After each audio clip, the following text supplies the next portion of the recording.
Pat Lessner. What is the training that Scientologists take in order to be able to watch content like yours and not be swayed while investigating the suppressive person content?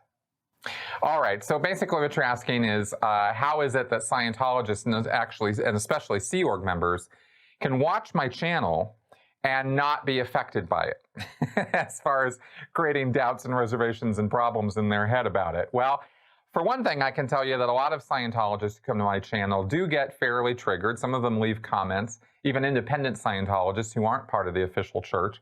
And that's fine. They can leave critical comments as long as they're not, name calling or being a jerk about it. I'm always willing to entertain alternate ideas and points of view about things I say.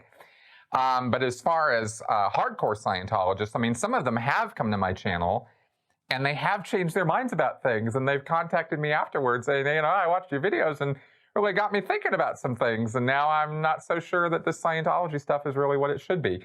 So in that regard, I have had some success, which was kind of the original point of doing this channel. It changed over the years. I'm not really trying to appeal to Scientologists directly now, like I was with my first videos, but it still happens. Now, as far as the training goes, there is a course that almost all Scientologists do called the PTS/SP course, or the Potential Trouble Source and Suppressive Person course. And it's how to confront and shatter suppression. And of course, Scientologists these days don't confront and shatter suppression, they run away from it. They just avoid it like the plague. They act like it doesn't exist. They don't engage with it. They don't want to have anything to do with it. Because the questions that us former members and critics ask are questions they cannot answer honestly and deal with the honest answers. So they have to run away from that. And we'll talk a little bit more in a second about some of the mechanisms behind that. But the training of this course is done in such a way that it teaches you that people who are anti-Scientology are also antisocial. They are suppressive persons. They're an antisocial personality. They are merchants of chaos. These are all terms Hubbard came up with over the years for people who were critical of his work. He didn't like that. Hubbard had a very vindictive nature. He wasn't a live and let live, turn the other cheek kind of guy.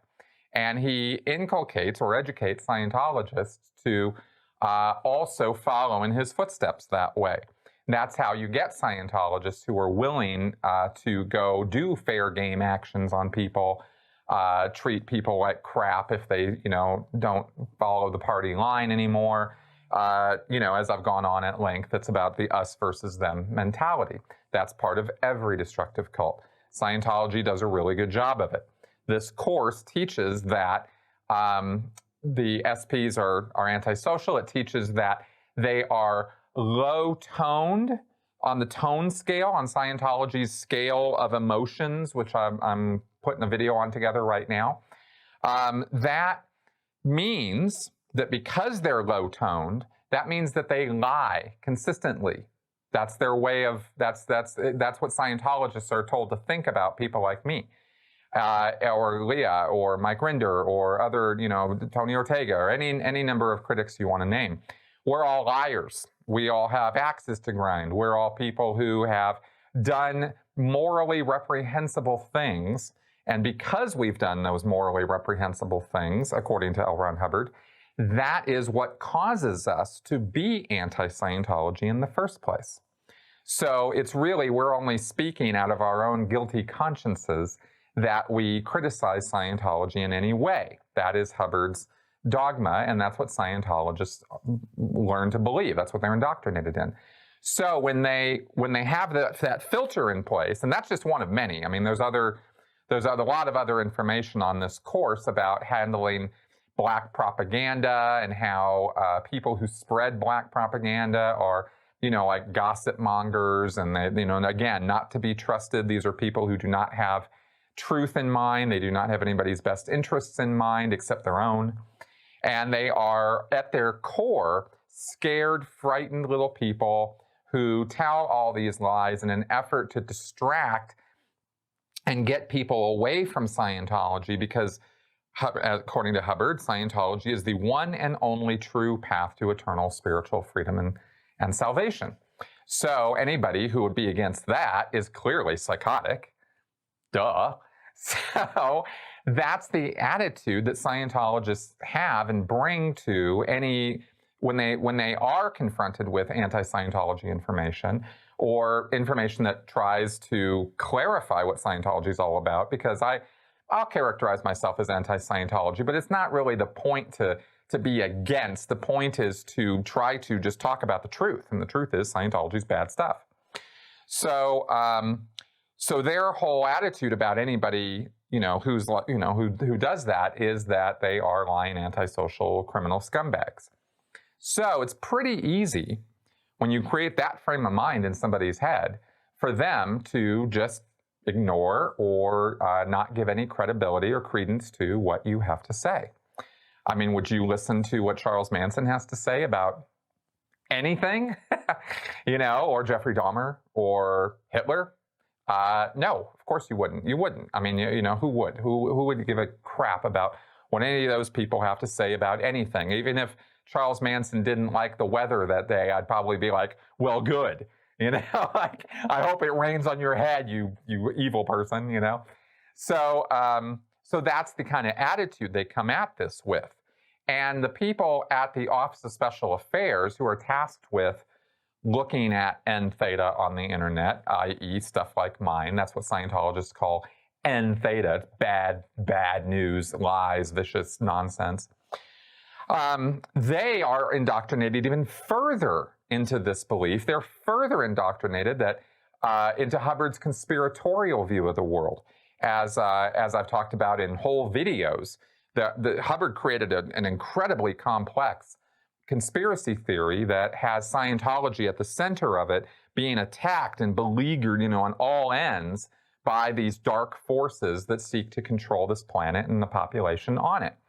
And that they are actively trying to create a planet of sheep and, mind-numbed, zombie implanted, people who won't question and won't fight back and won't critically think about anything.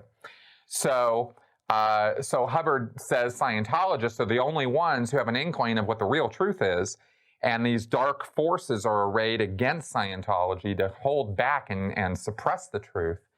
And so when somebody like me goes to the dark side, quote unquote, that means that I've sided with those dark forces. So the OSA staff members have a whole nother level of indoctrination and reinforcement that needs to be busted through before you could get them to even consider that you're talking about something like the truth. So that's the training they get. Now mentally, there's a lot of things going on up in the brain that actually prevent a person from being able to easily critically think or even intake information such as mine when they are so heavily indoctrinated against receiving that kind of information. I'm talking about here one mechanism, for example, one of the stronger ones is motivated reasoning, where you, and it's exactly like it sounds. I mean, it's reasoning, but it's motivated. It's motivated by some particular goal. So rather than just looking at a pile of information and being able to intake all of it and then prioritize and sort it out and figure out what's what, you don't even intake certain parts of this information because you're motivated not to, basically, because it somehow attacks your biases or your prejudices, or it somehow you're able to filter it out because it doesn't serve your preconceived ideas or notions. We all do this all the time. No one's immune from this. Just knowing about it is not enough proofing up to be able to easily combat it. It's how our brains work.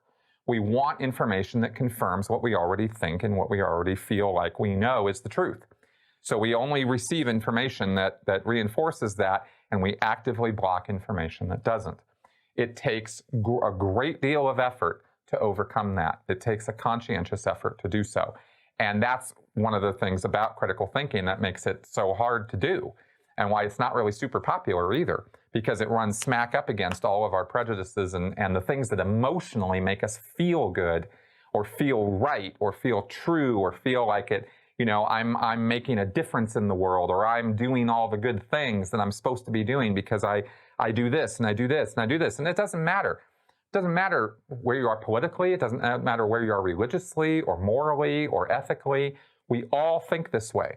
So we all justify and rationalize our actions and our beliefs. And the information that comes into us that challenges those beliefs or those actions or those ideas we have, we're not down with accepting those right away. Like I said, it takes a real effort to be able to do that. So that is also, in the end, all that indoctrination Hubbard does plays on those kind of mechanisms. It gives people in Scientology all kinds of reasons to not believe anybody except L. Ron Hubbard or Scientologists in good standing like David Miscavige, right?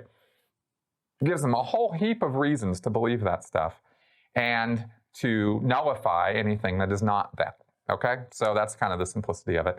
I hope that answers your question.